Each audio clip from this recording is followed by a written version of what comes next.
জঙ্গলির পরে কি আসছে? ভদ্র ভদ্র ভদ্র আরমান মনসুর। এইরকম ক্যারেক্টারকে কেন মানুষ ভালোবাসবে?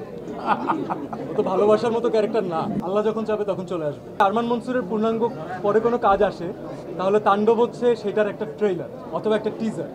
জঙ্গলির পরে কি আসছে? ভদ্র ভদ্র ভদ্র ফারিন বলেছে ভদ্র আসছে, প্রডিউস বাই ফারিন।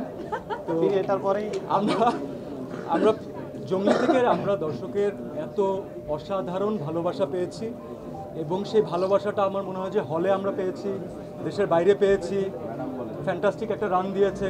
এরপরে যখন ওটিটিতে আমরা প্রথম ব্রডকাস্ট হলো তখন আমরা ভালোবাসাটা আরও অন্যভাবে পাচ্ছি, যে বাংলা ভাষাভাষীর যত মানুষ আছেন যারা চরকিতে দেখেছেন অলরেডি। এর পরের জন্য হয় না যে দায়িত্বগুলো আস্তে আস্তে করে একটু কেমন জানি চেঞ্জ হতে থাকে, মনে হয় যে আরও ইন্টারেস্টিং কিছু করতে হবে।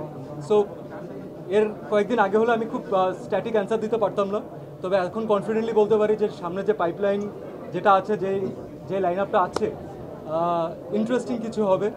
কি হবে সেটা ক্লিয়ারলি না বলি, কারণ ওই দায়িত্বটা ডিরেক্টর এবং প্রডিউসারের জন্য রেখে দিই। তবে যা হতে যাচ্ছে ফ্যান্টাস্টিক কিছু হতে যাচ্ছে। অডিয়েন্সকে আমরা বোর করবো না, অডিয়েন্সকে এঙ্গেজ করার মতো কিছু হতে যাচ্ছে। আমার কাজ করা, আশাআশির মালিক আল্লাহ। আল্লাহ যখন চাবে তখন চলে আসবে। আমার মনে হয়েছিল যে এইরকম ক্যারেক্টারকে কেন মানুষ ভালোবাসবে?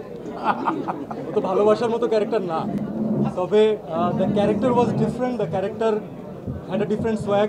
এবং আপনি যখন এখন বললেন না যে মনসুর ক্যারেক্টার, আমার ধরতে সময় লেগেছে, কারণ এটা পপ কালচারে এমনভাবে ঢুকে গেছে এখন কেউ মনসুর বলে না, আরমান মনসুর।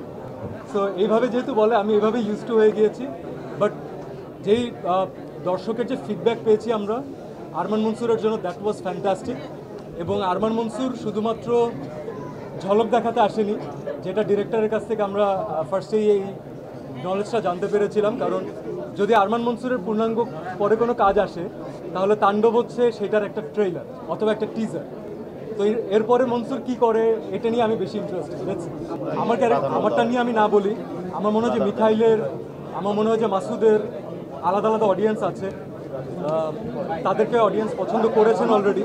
সো ইনশাআল্লাহ তাদের নিয়ে সামনে যখন কাজ হবে সেটাও দর্শক রাজস্থান নিয়ে প্র্যাকটিক্যালি খুব ইন্টারেস্টিং কিছু একটা ঘটবে।